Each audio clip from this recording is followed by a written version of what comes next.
Good morning.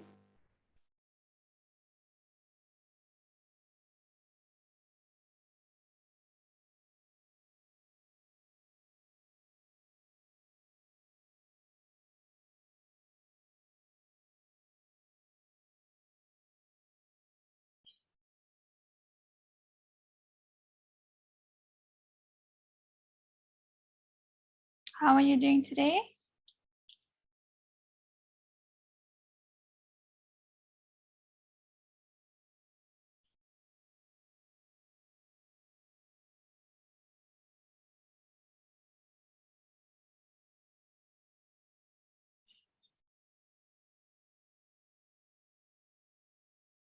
I'm good, thank you.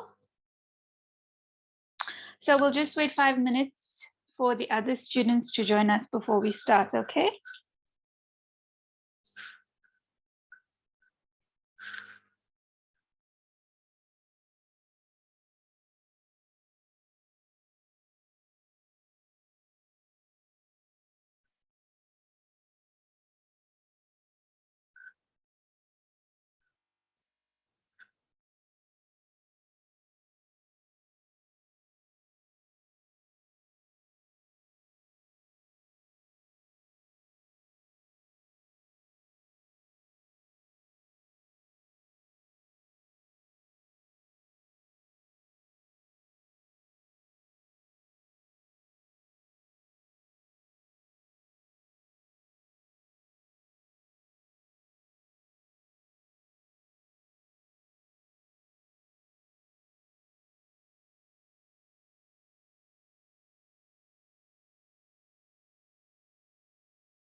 Okay, wow, it looks like no one's coming to the lecture today. That's very interesting. So let's get started.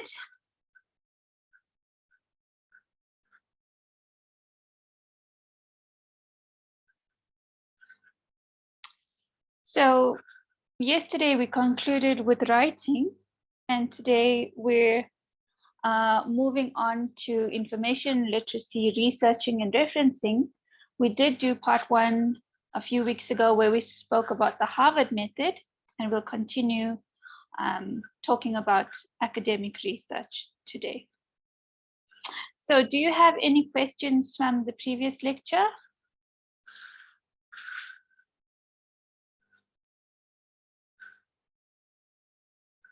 So remember, if you have no questions, you can just say no. So do you remember what the differences are between argumentative, expository, analytical, and persuasive essays? So you don't have to give me all the points, but you can try to think of one or two that comes to your mind.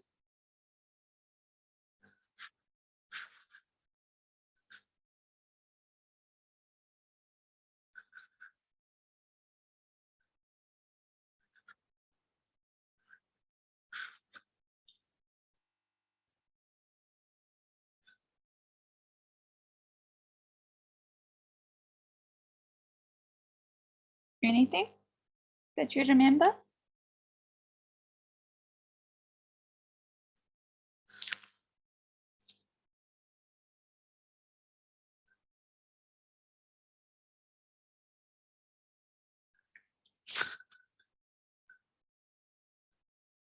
Okay. Let me know when you come back.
Okay, cool. Hi, Toby. Thanks for joining. As you can see, there's very few students in the class. So we just started and we're doing a quick recap. Okay, that's a good try. I don't know what's your name. It just says Kali Projects. I'm not sure what's your name. So there's various differences between them. So we can say an argumentative, we give our opinion. We need to give strong research and evidence as well, but we have an argument. So it goes counter to what we're trying to say. And then an expository is where we just basically listing information or steps on how to do something. Analyze, okay, when we analyze information and we give some opinion about it, okay. And then persuasive is where we don't give a kind of counter argument, okay. We're just trying to persuade the audience whoever's reading our material to our view. Yes, Toby, you have a question? Morning, ma'am. Morning. I'm asking regards to the lesson. Are we continuing or you doing the repetition of yesterday's lecture? It's not a repetition of yesterday's. It's something new. So today we are doing referencing, actually not referencing, information literacy. So we're going to talk about academic sources. Okay. Noted. Okay, so in your opinion, are persuasive essays and argumentative essays the same?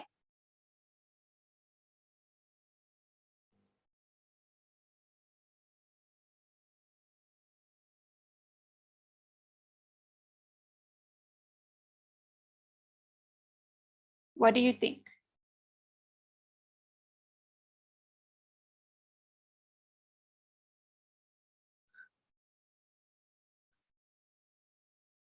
No, excellent. They are not the same. But how are they different?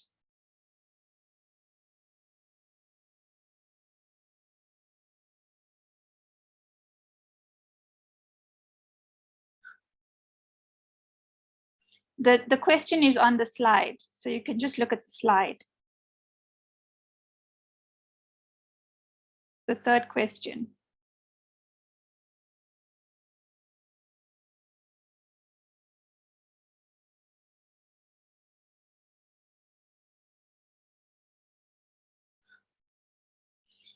Okay, so like we said yesterday, an argumentative essay, we have opposing views, okay? But in a persuasive essay, we just have one view. We're trying to convince the reader to our view, and we often have a call to action, okay? Any other questions, comments from yesterday's lecture?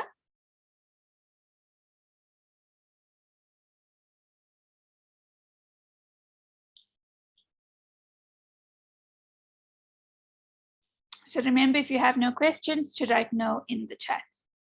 So for today's lecture, we are on pages 167 to 183 of Anderson et al. That's Academic Literacies for the 21st Century. From next week, we will be using both textbooks, so make sure that you have both of them with you. So I would like to know from you, what do you consider referencing to be? What is referencing?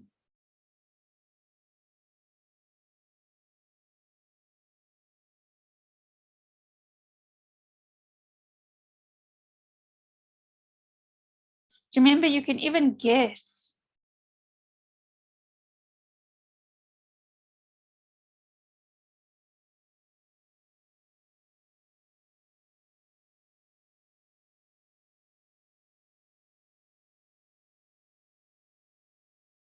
Good, excellent. Great, Bukeka. So referencing is definitely when you acknowledge your sources, okay, and where it comes from, and how do we do it?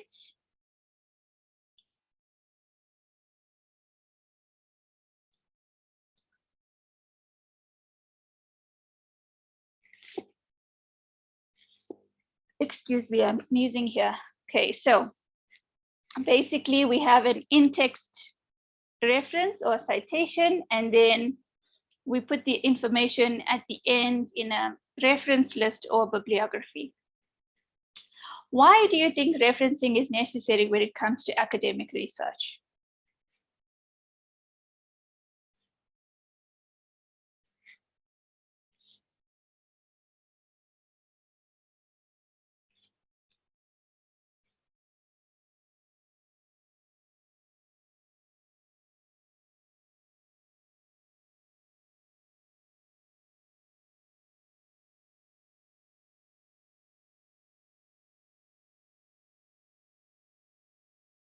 Good, exactly, to avoid plagiarism, okay?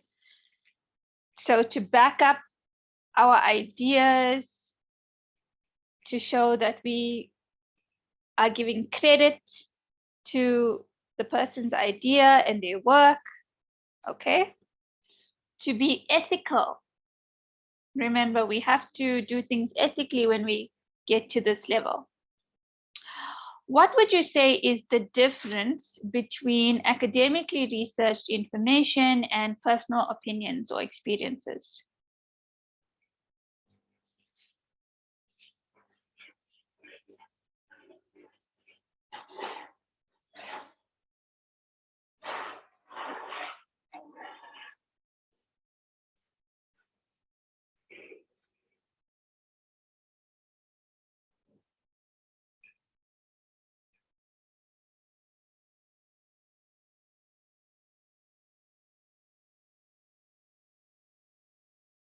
Anyone? Yes, Toby?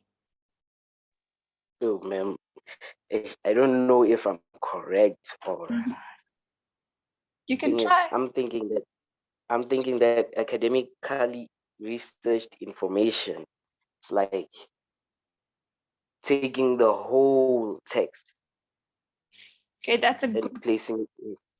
good try. Okay, not quite, but that's a good try. Is there anyone else who And would then, like? so sorry, ma'am. And then personal opinions. It's what you think about the text. Good try, Toby. Good try.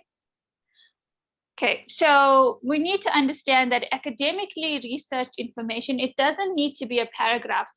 Firstly, it can be one line or two lines, a sentence.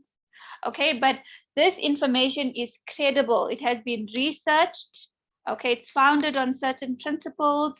Okay, it goes through some committee, etc. And we can say that it's based on fact and it's true. Okay, remember when we get to honors and master's level, there's lots of research that gets done and goes through certain committees before it can be put out into the academic world. Okay, our personal experiences and opinions, it's how we feel, our emotions. Okay, it's based on our perception of things. It might not necessarily be a fact, okay, but it's how we feel about things. So we need to make sure that we use academically researched information in our essays, etc. Who can tell me why?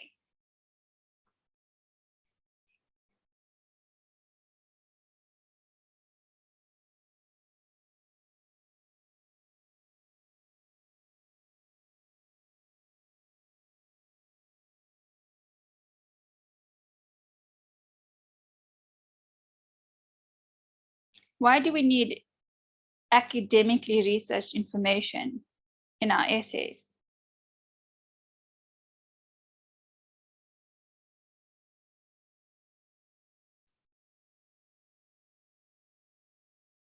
So if you guys remember last week, we spoke about how we write paragraphs and how it fits into an essay structure. And we said in our paragraph, we need a topic sentence, we need evidence or research, and then we can give our own personal opinions or experiences, okay? So we need to understand that this structure is followed through most essays. So that's why we always have to have academically researched information. Questions? Good, Wanga, exactly. To be as accurate as possible. Fantastic. Okay, we want our writing to have credibility. And the only way that we can give our writing credibility is to have research information. Okay.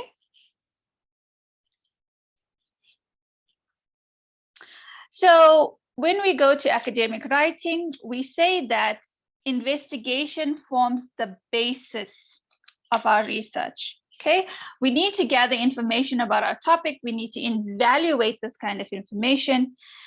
And we're going to say something new about the topic. So it's going to be something new that's put out into the world that's interesting for the reader to read.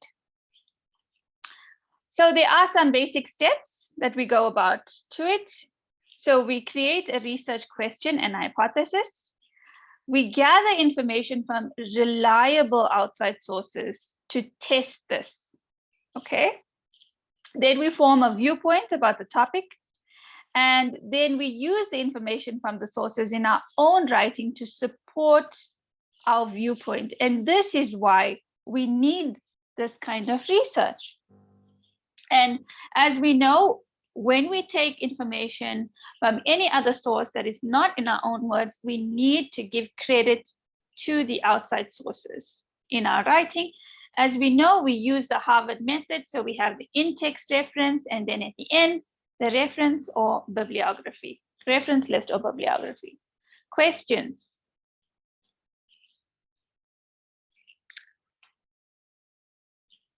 So remember, I'm tying this back to the point where we did paragraphs, and we spoke about the topic sentence, and then we said we need evidence, and then we give our own opinions.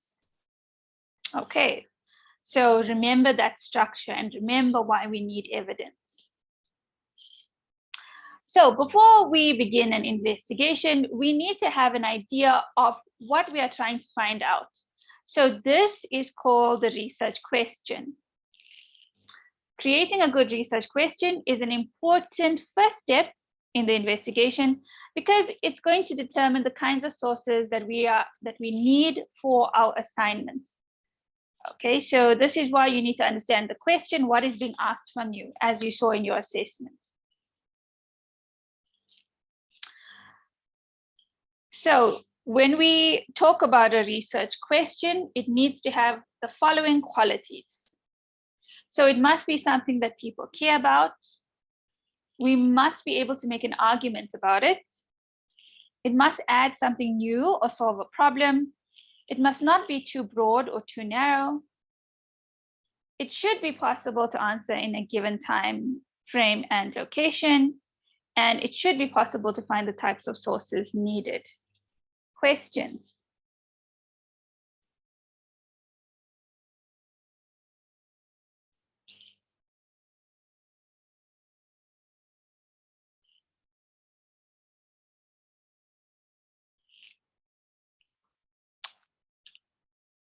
So once we have our research question, we need good sources to help answer our research question. We need sources that provide us with accurate, useful, and unbiased information on this topic. Okay, it's very, very important. So we know in the age of the internet, there's tons of information available to us. Okay, and this can lead us to misleading or inaccurate sources. Anyone can put anything on the internet these days, and there's about 25% chance of us finding false information on the internet. And for some topics, it's even higher. For example, with vaccinations, I'm sure it's really high. Okay, so we need to make sure that we have accurate, useful, and unbiased information, and we'll see how we can get that kind of information. So to determine if a source contains reliable information, certain criteria must be met. So if a source has more of these criteria, then it means that the information is going to be accurate, it's going to be credible, and we can definitely use it in our academic work. So when it comes to authors, we need to find out whether the source is reliable and who created its content. That's the most important thing, because remember that when people put content out into the world, it's a constructed object. It's filled with their agendas. Okay, so we need to look at the author. Does the source contain the names of the author? Does it contain any information about the credentials of the author? Is this an educated person? Do they have sufficient experience and knowledge about the topic? So do these credentials, that leads us to the next one, make the author qualified to write about this topic? Questions?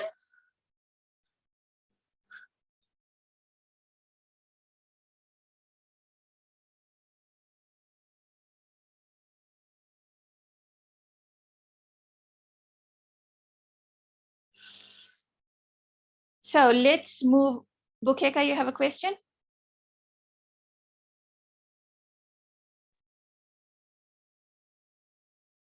Hola? Your microphone is open, but we don't hear anything.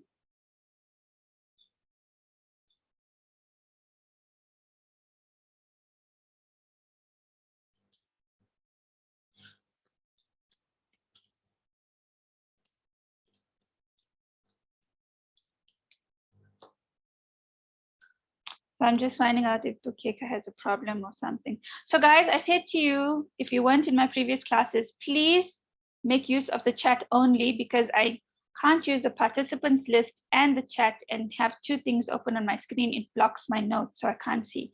So if you want to say something, just write me in the chat and I'll know that you want to say something instead of using the participants list and the chat. So and make sure to lower your hands as well after you answer the question, but we're not going to use that. I just had to lower Bukeka's hand. So the next thing that we look at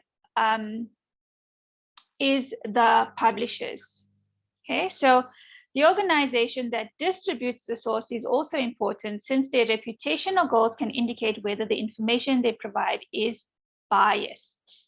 Okay, so for example, we can look at some links. There were some newspapers that were linked to the ANC. And in this way, we can say, because of this relationship with the ANC, their information in the newspaper could be biased. So this can happen in books or any other kind of material. So we need to know who the publisher is. So does the source detail who the publisher is? Is that publisher an academic, scholarly organization? Does the organization publishing the source have a clear and well-defined purpose?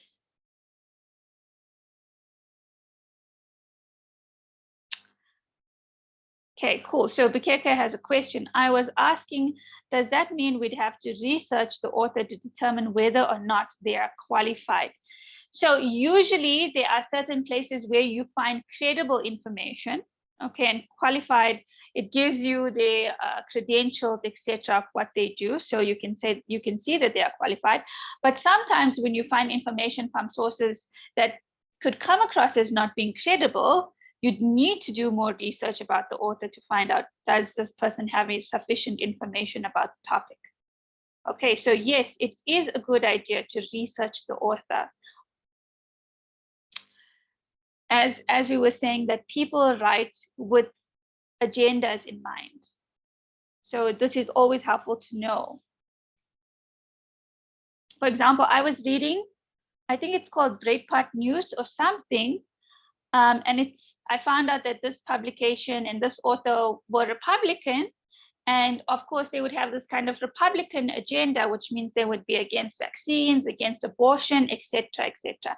So it helps to know the author. Okay, that's a good question. So let's move on to the next one, the audience. So determining for whom the source is intended can also be helpful. So is it possible to tell who wrote the content for the source? Is it possible to tell for whom the source's content is written? Okay, so we need to keep this in mind as well.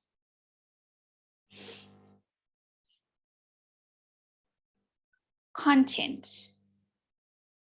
So we can look closely at the content of what we're reading and ask the following questions.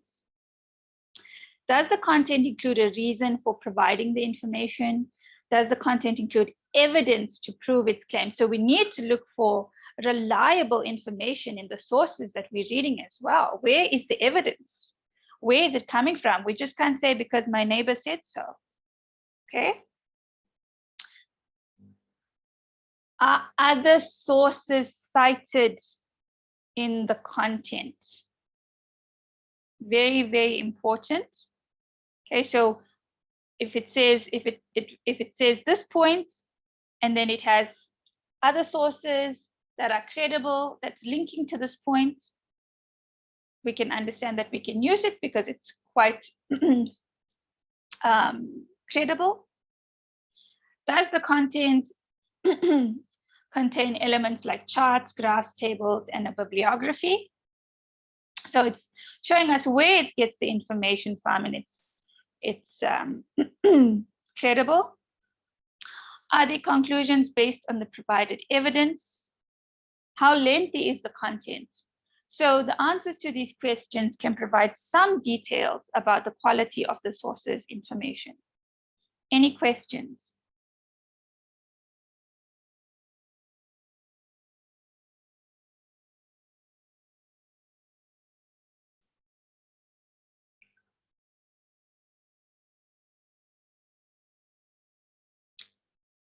Okay, let's go on. So this is also quite important, the publication date. So does the source have a clear date of publication? Is it recent enough to provide current information on the topic? Remember, we're constantly updating information because new evidence becomes available. We have new tools to research, new ways of researching, etc. So especially important for scientific fields, okay? More recent sources will detail recent discoveries, and it will be more accurate and current than older sources. So we need to make sure that we look at the publication date. Things change over time, especially now in the era that we're in, with so many things happening. So for example, if there are two studies about cancer, one from 1980 and the other from 2010, the more recent one has more reliable and up-to-date information, okay? As I've said to you, more research becomes available. And this is why we definitely need to look at the publication date. If a source has several dates, for example, if a book that has been revised and republished several times, it is best to use the most recent publication to cite the source and judge its reliability. So for example, you'll see the textbook, there's quite a few versions of the textbook and it constantly gets revised and updated. And this is why we're using the most recent one that we have access to for its reliability. So a source does not have to meet all the criteria to be accurate or reliable. Okay, also meeting some of the criteria doesn't necessarily mean that it's reliable.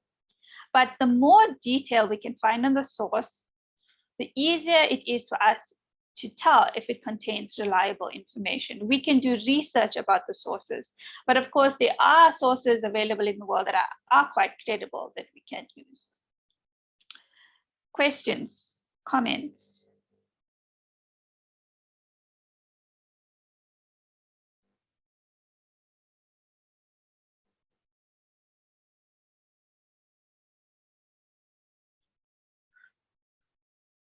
Sometimes we come across unreliable sources, and these can point us to a direction of a more reliable source. For example, Wikipedia.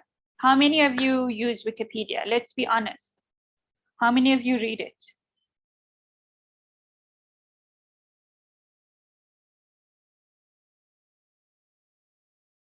No one?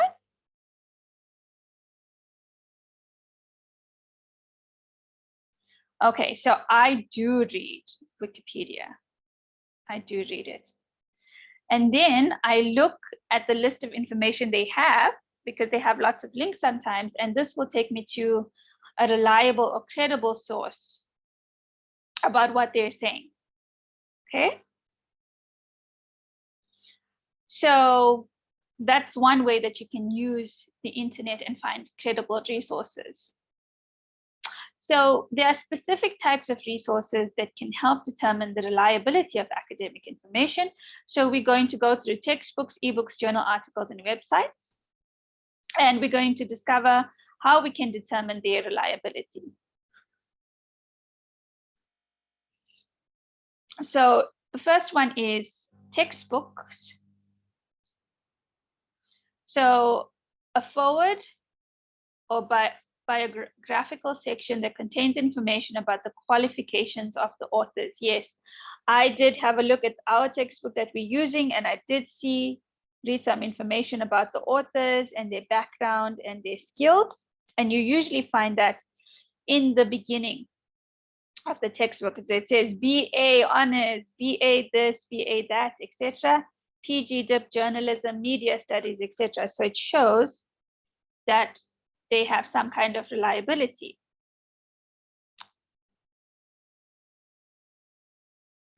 If a textbook is published by a university press, a professional organization, or government office, the information provided is likely to be reliable. Remember, it goes through strict criteria before it's published, okay?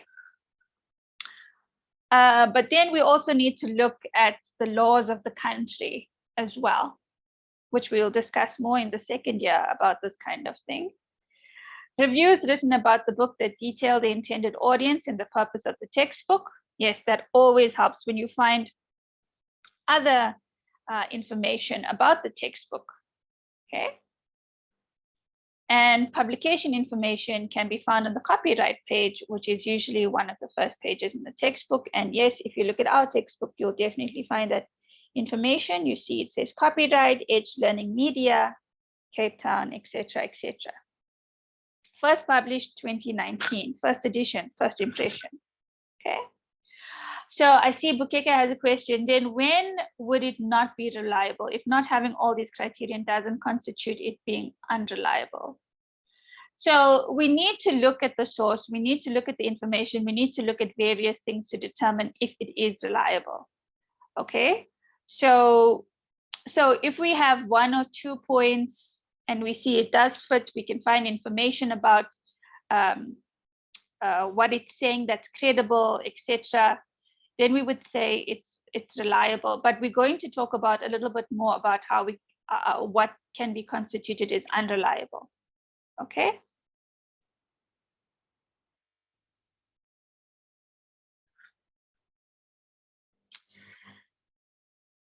So here we go, and this is in your textbook as well. You'll find it on page 175. And here it talks about who wrote the book, where it was published, who the publisher is. It comes from a reputable university press. Okay, a reputable university, by the way, I'd like to stress that. So this is a good sign for its reliability. So yes, we need to do some research about the author to see what comes up and if the source, if the author can be trusted. So maybe if the author was involved in some kind of organization that had a specific agenda, okay, then the information we would say is biased and it would be less reliable. Okay, so like I told you, we always are open to agendas when we read things in the media. Specifically, people are writing with specific agendas because they want to try to change someone's opinion, change their mind, or convince them of something. Okay, so we need to keep that in mind, and this is why it's important for us to always research the author as well. Questions, comments?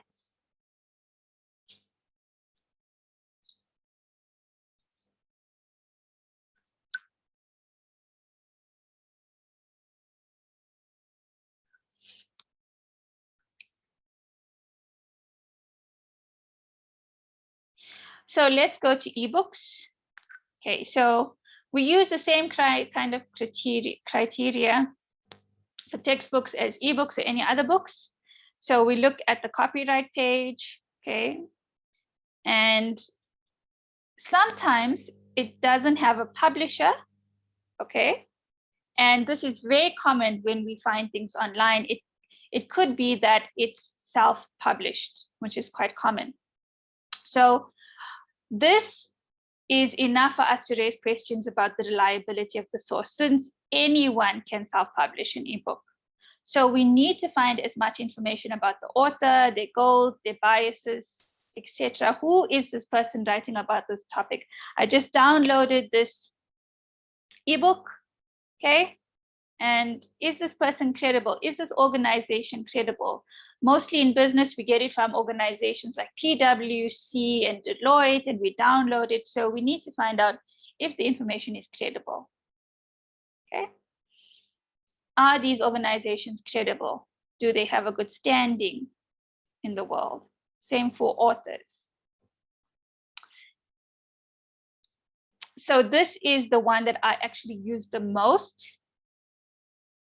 And I would recommend that you use these as well when you're doing your research. So journal articles. Most professional fields have journals in which experts share their discoveries and ideas with others who also work in the field. I think I told you guys about one maybe a few weeks back called ResearchGate. Okay, I use that one as well. So there's a lot of valuable information in these journals, online journals, in fact, but we need to make sure that it's legitimate first. Okay, most of the ones that I've encountered are very legitimate. So we look at the following information: the author's professional memberships. Okay, you'll find a lot of lecturers on these journal websites. Okay, so who is the author affiliated with? The organization or the group or the university? So we need to look, is the publisher of the journal provided? Okay, how often is it published? Annually, biannually? Okay, and we'll often find that the advertisements in the journal are directed towards people in that particular field. Okay, so that's how we know that journal articles are credible, reliable, and we can use them in our writing. Any questions?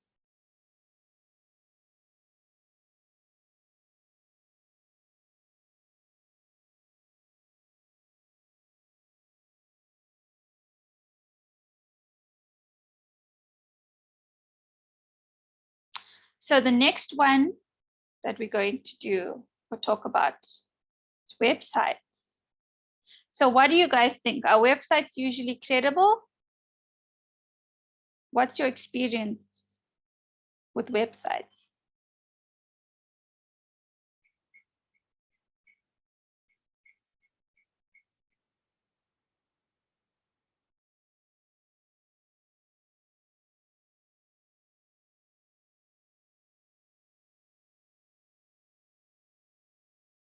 Good, yes, some of them are.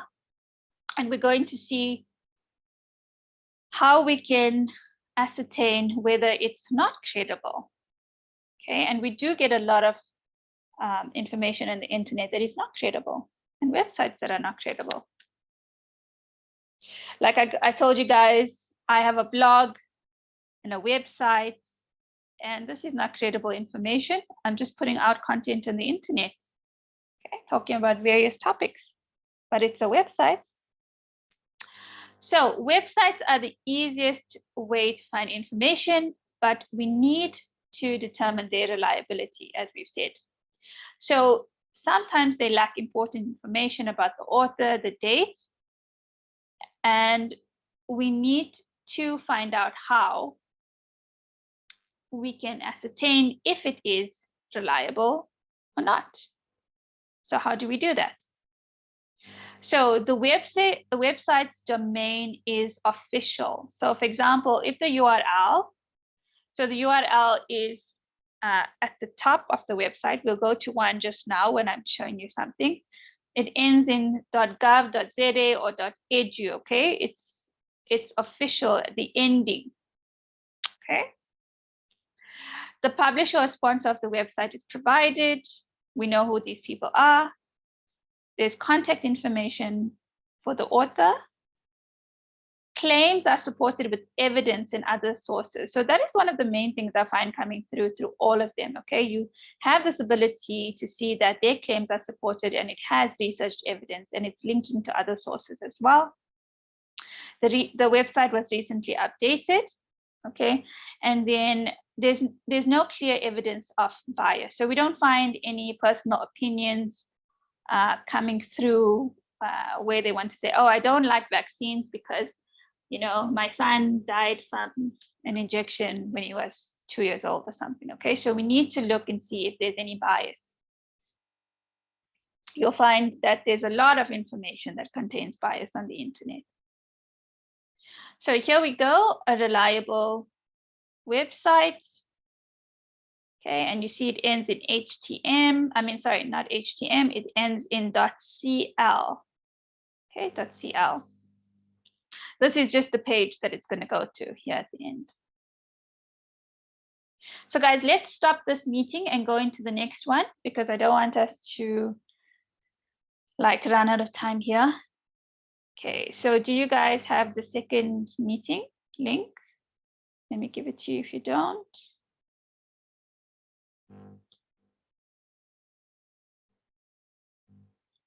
Here you go. So I'm going to end this meeting and we can all go into the second meeting link.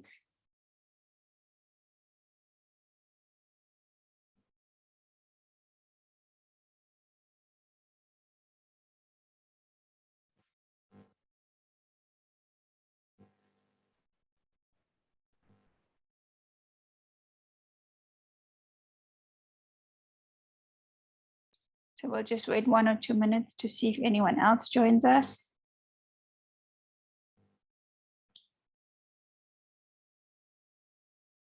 Nobody wants to come to lectures today. I'm very sad.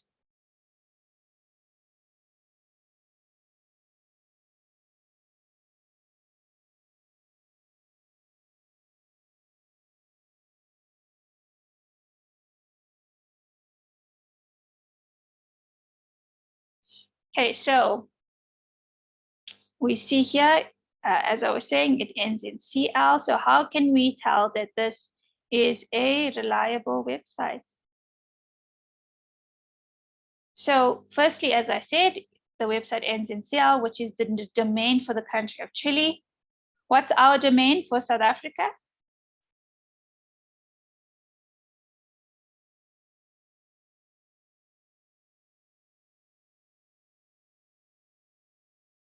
Excellent, very good, ZA. So official government websites tend to be more reliable than other kinds of websites. So we can find information in this website when we go into it about the author. Okay, and this author works for the Western Cape Nature Conservation Board. So remember when we saw before, we were talking about penguins. So this author is quite credible since he works for the Western Cape Nature Conservation Board. And it also says that the site is part of the International Penguin Conservation Work Group. So these organizations all sound knowledgeable on the subject of penguins, and it's possible to find more information on what they do. Okay, so that is their credibility, and we can research them and see where they've added to and talked about penguins, etc., to see if they are knowledgeable about the topic. Okay, so the factors above would make the source credible and reliable. Questions, comments?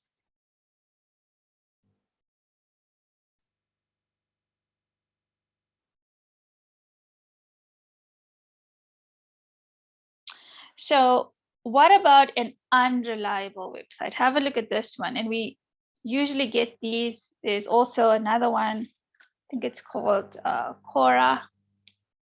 Okay, that one as well. So why would you say this website is unreliable?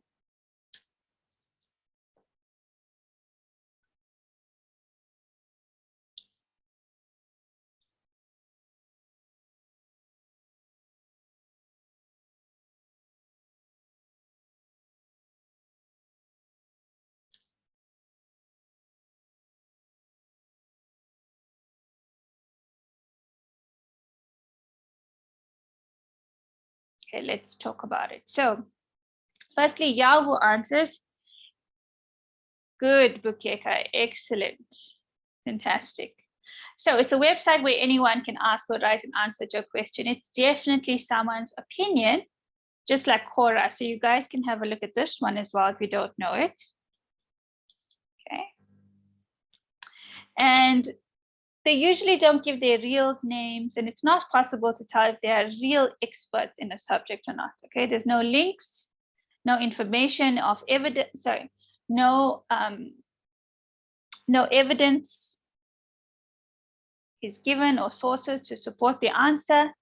Okay, so this indicates to us that the information on this website is probably unreliable. Questions, comments?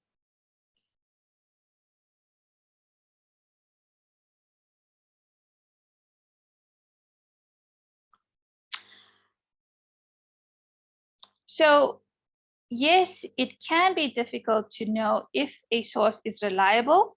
So therefore, we need to use more than one source. So like I've said before, the best way to find out if information is accurate and reliable is to find other sources that confirm the information. Okay, and I do that quite often as well, and you should too. So research MIT, Harvard, all different kinds of universities when you are reading something up to see if their websites have any information on what you've researched. WITS, UCT, okay, etc. Okay, so reliable sources can be found in a variety of places. So there are certain places that are more likely to have information that is useful for us when we do our academic research.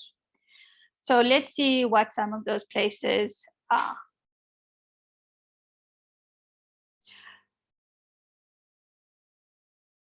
Yes, Bukeka, exactly. It could be reliable, but remember that we also need to look at the agendas of these authors. Okay, we need to look how reliable is it what they're saying.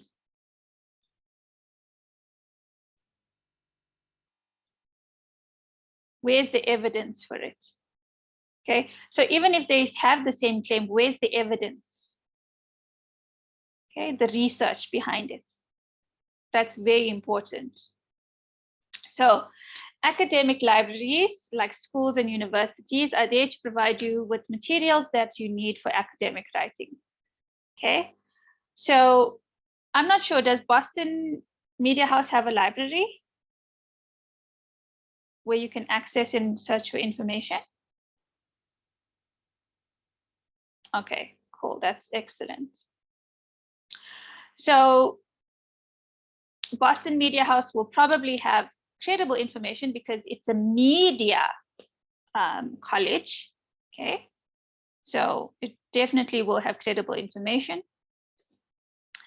So most have the following services. We can borrow, okay, instruction services, photocopies, we can make donations, we can take a book, and there's also, we could get books from other libraries as well. So only some of these services may be available to the public, and university libraries often restrict some services to undergraduates and graduate students or faculty members, yes. So I can tell you at WITS, we do have quite an extensive online library. I haven't even visited it yet, even though I've been there for 1 year. So I've looked at different sources, outside sources, instead of going to the online library.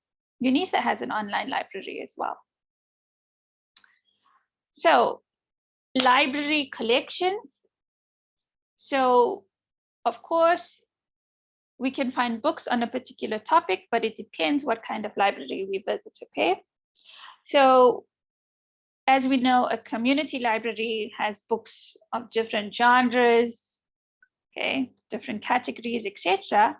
But a university will have more specific collections for people who study and work in specific fields. So it's more academic than a community library. Questions?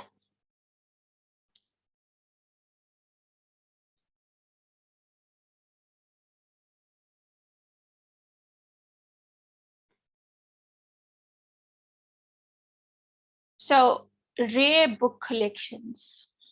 You can even find some rare book collections in the Santon Library, by the way. So this is a collection of books that are rare, but because there were a limited amount of copies that were published, they are very old or they have a very unique quality. So it's valuable, and you are usually restricted to these types of collections. Has anyone encountered a rare book collection with and you couldn't even touch it?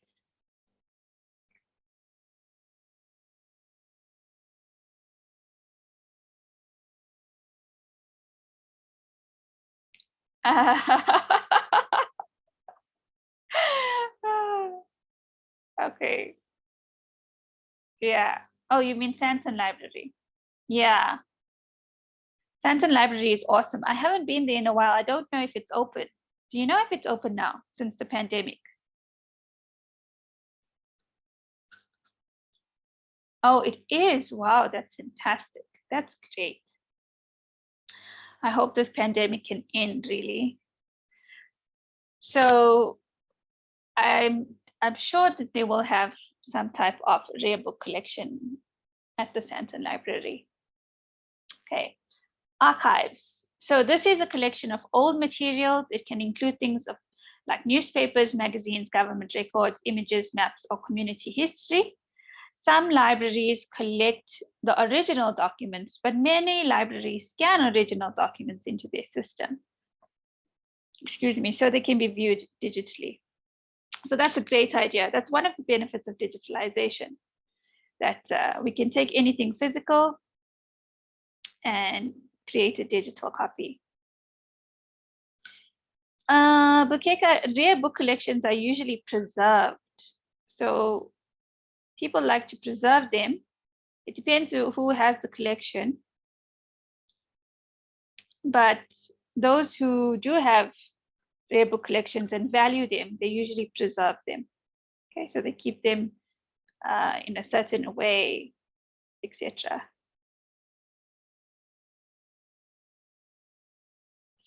So if it has a limited amount of copies, okay, and it's hard to find, so that's what makes it rare. Sometimes a book could have been published, and over the centuries, you know, people have lost them, burnt them, etc. And then there's only 1 or 2 copies available, and that makes it rare.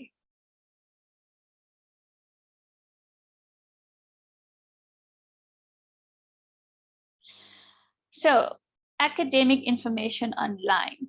So most libraries have online databases where items in the collection can be located or read digitally. It's usually organized to specific topics. So we need to make sure that we search in the correct database to find sources for that specific subject area. We can go to the university's library webpage, and there will usually be a link to the online library. Okay. And usually they restrict membership to the university students only within their university.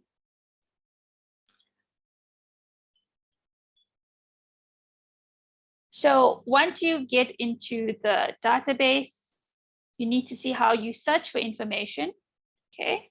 And there are hundreds of different databases, each containing their own specific focus and also their own specific way of searching for information. So I definitely know that WITS has a different way and UNISA has a different way because I've had experience with both of these universities. Okay, and then we're getting to the end of our lecture today about academic information and credible sources. So we're going to talk a little bit about using Google Scholar. Have either of you used Google Scholar before? Oh, that's good. Okay, well, now you know more about it and you can use it if you haven't. So we can access it via this website, and we can search for a variety of academic material that comes from publishers, universities, and professional organizations. So we can have books, articles, theses, research reports, peer-reviewed papers, and abstracts. Lots of academic material. So to find the most accurate and relevant information, we need to find the most recent papers. So we can search the results according to the relevance. We can click since year, okay, to see the most recently published papers, or sort by date to show materials that have been recently added to Google Scholar. I will show you just now. And then sometimes only the abstract of a paper is available. So just the first part where it's going to say, what is this paper about? It's about half a page, okay? So the full text might require us to subscribe to a certain database, etc. So we can try clicking on the link Okay, we can look at all versions. We can try to find more information about what the article is saying. Okay, and we can check for related articles to find more versions or similar articles if we have to pay for that specific one. So let me just show you quickly. I want to show you this so that you can see Google Scholar. So this is what it looks like. I go to the first page. Okay, here which says case law. This is probably for lawyers. Okay, and then I just searched COVID-19. We can even do this, COVID-19 pandemic. Let's do this. COVID-19 effects on education. Okay, and there we see various articles. If we click on this one, we see it's a PDF. Okay, and we can look at the information that's given to us in this PDF.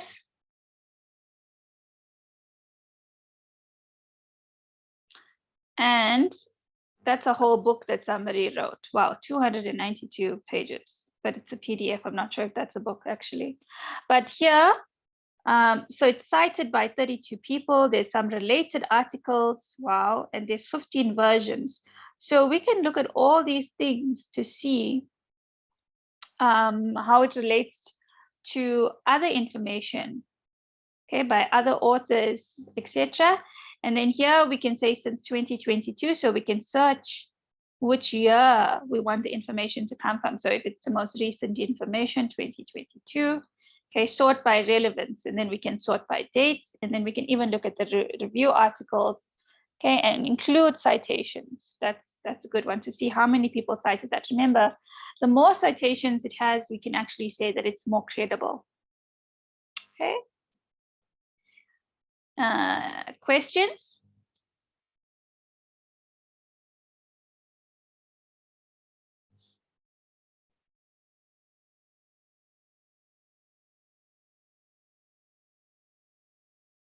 So even if we go to Google Scholar and we find that it's not what we need, it can lead us to other sources, okay, that may be what we need. So as I showed you, we click on related articles or cited by, etc., to find other information on the specific topic. Okay, any questions? Does this help you to understand how we find credible information from various sources?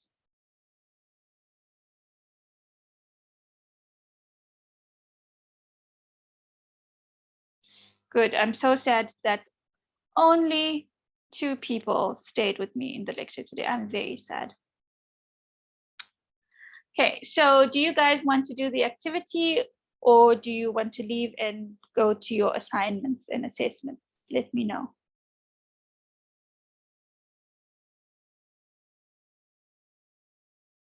Yes, Bukeka?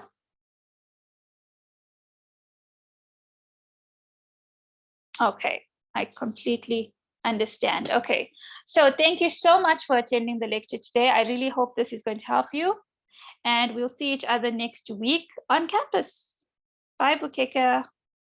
And Kali Projects, I'm not sure who that is, but you can change your name. I'll show you next time. Bye, guys.